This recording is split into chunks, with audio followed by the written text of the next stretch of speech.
Hello, আর 10 minute আমি অপেক্ষা করবো, তারপর বাসায় যাবো। আমার প্রয়োজন হলে আপনি বাসায় পাবেন। হ্যাঁ বললাম তো, আমার কাজ আছে। কানে কখন শুনেন নাকি? আমি কি করে শুনছেন?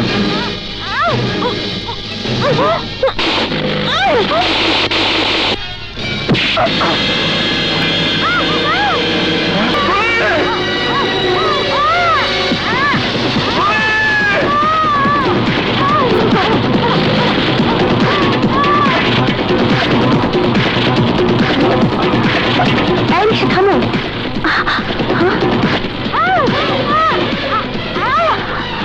রিক্সা যাও।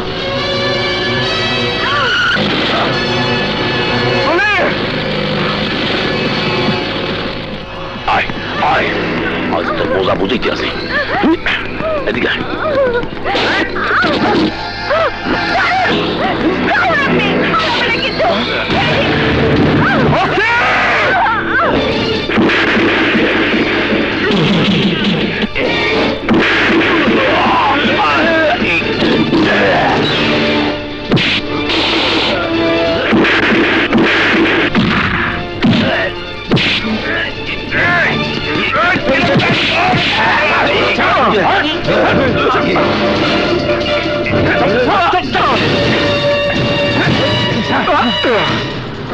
মই জানতাম নিজের চোখের সামনে তোর বোনের জামা কাপড় ছেড়লে তুই আমার গায়ে হাত দিবি।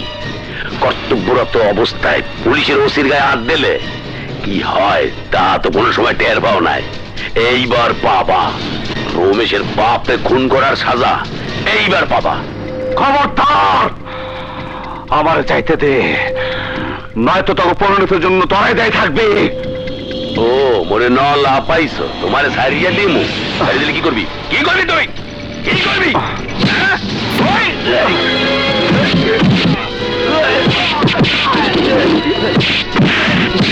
অন্য কাম করতেছি, নইলে তোর পুনের কিন্তু একেবারে ওই ওরে বাইন্দা বলা।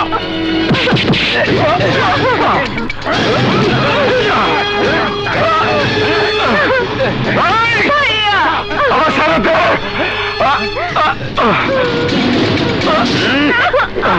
ভাইয়ার বাইয়ে থাকবে না, কিছুক্ষণ পরে হিজড়া হয়ে যাইবে। বাইসে থাকবে কিন্তু শরীরে তেজ থাকবে না। আর এই সুযোগে ওই তোমার তেজটা কমাইয়া দেই। আসো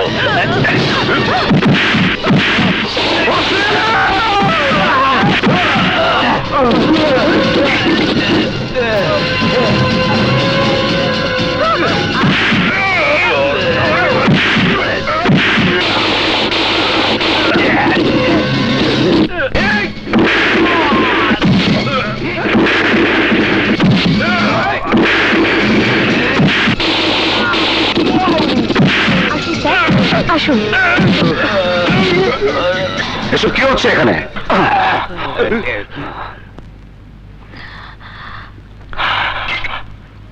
কি হইতাছে জানতে চান? কি হইতাছে এখানে? আইনের ব্যবস্থিত হইতাছে, ক্ষমতার অপব্যবহার হইতাছে। ঘরের মা বোনদের ইজ্জত হানাদার বাহিনীর মতো পুলিশের সদস্য দ্বারাই আজ বেইজ্জত হইতাছে। মানে আমার বোনদের তুলাই না থানার মধ্যে তারে ধর্ষণ করবা চাইতেছে এই ওসি। একজন ভাইয়ের চোখের সামনে তারা নগ্ন করছে। আমার বোনের মাথায় পিস্তল তৈরা আমার উপরে করা হয়েছে অমানসিক অত্যাচার। এটা কোন ধরনের আইন, কোন ধরনের ডিউটি? তাই নিজের বোনের ইজ্জত বাঁচাইতে থানার ভিতরে আমি সবাই মারছি। এতে যদি আমার অন্যায় হয়ে থাকে তাহলে তাহলে আমি সব সাজা মাথা ব্যথা দিব, সব সাজা মাথা ব্যথা দিব। নিতে তো রইবেই স্যার। ও যা যা কইছে সব মিথ্যা কথা। না, সব সত্যি স্যার। যা ওসি সাহেব, স্যার। Behave yourself.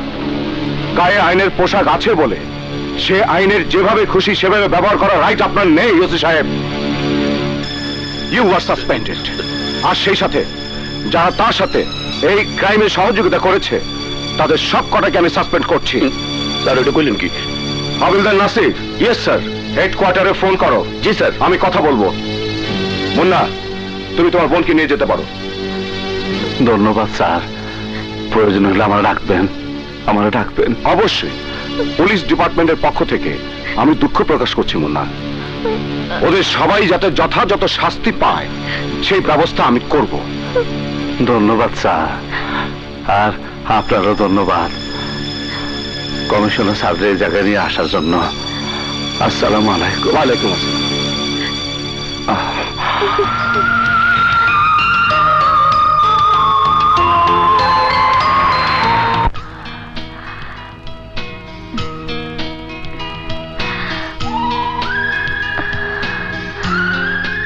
ধন্যবাদ দেওয়ার প্রয়োজন নাই, এতক্ষণে নিশ্চয় বুঝতে পারছেন আমি কোন খুনি না।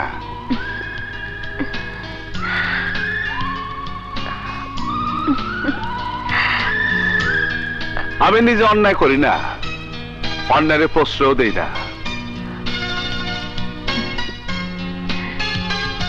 আপনারও ধন্যবাদ কমিশনার স্যারের এই জায়গায় নিয়ে আসার জন্য। মুন্না, মুন্না, নাও। কিছু বলবে?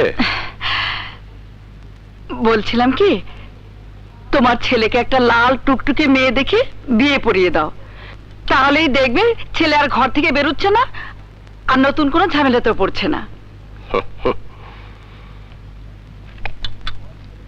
তোমার ছেলেকে বিয়ে করবে এমন বোকা মেয়ে তুমি কোথায় পাবে? তোমার না এত বন্ধু, তাদের কারো মেয়ে নেই? ঠিক আছে, খুঁজে দেখবো। স্যার, চিস্তি সাহেব আইছে, সাথে গেস্ট আছে। কোথায় বসিয়েছো? ড্রয়িং রুমে বসে আইছি।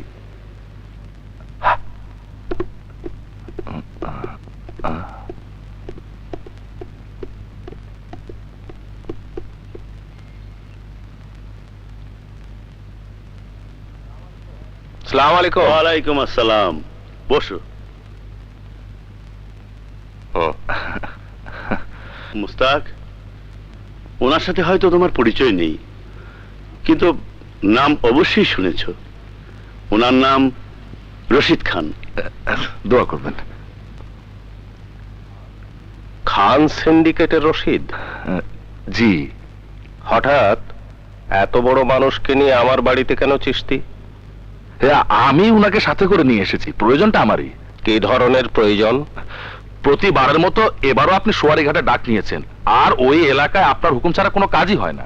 এলাকার লোকগুলো ভালো, আমাকে ভালোবাসে। আপনার ওই ঘাটে খান সিন্ডিকেটের মাল নামাতে চাই আমি। প্রতি সপ্তাহে 20 কোটি টাকার মাল নামবে। খান সিন্ডিকেটের কি মাল নামবে আমার ঘাটে তা আমি জানি রশিদ খাঁ। ড্রাগস আর আর্মস এর ব্যবসা আমি করি না, আর যদি কেউ করে আমি তাদের বাধা দেই। এতে বাধা দেবার কি হলো? শহরে আর্মস আর ড্রাগসের ব্যবসা যে হচ্ছে না তা তো নয়। হোক, কিন্তু আমার আশেপাশের মানুষদের আমি এই ব্যবসা করতে দেব না। নিজের ফায়দার জন্য দেশের তরুণ সমাজকে আমি কলুষিত হতে দেব না। প্রতি চালানে আপনার কমিশন থাকবে 2 কোটি টাকা। 2 কোটি মানে? তুই টাকা দিয়ে নেতারা কিনবার চাস? তোর এত বড় সাহস? কমল, আস্তে।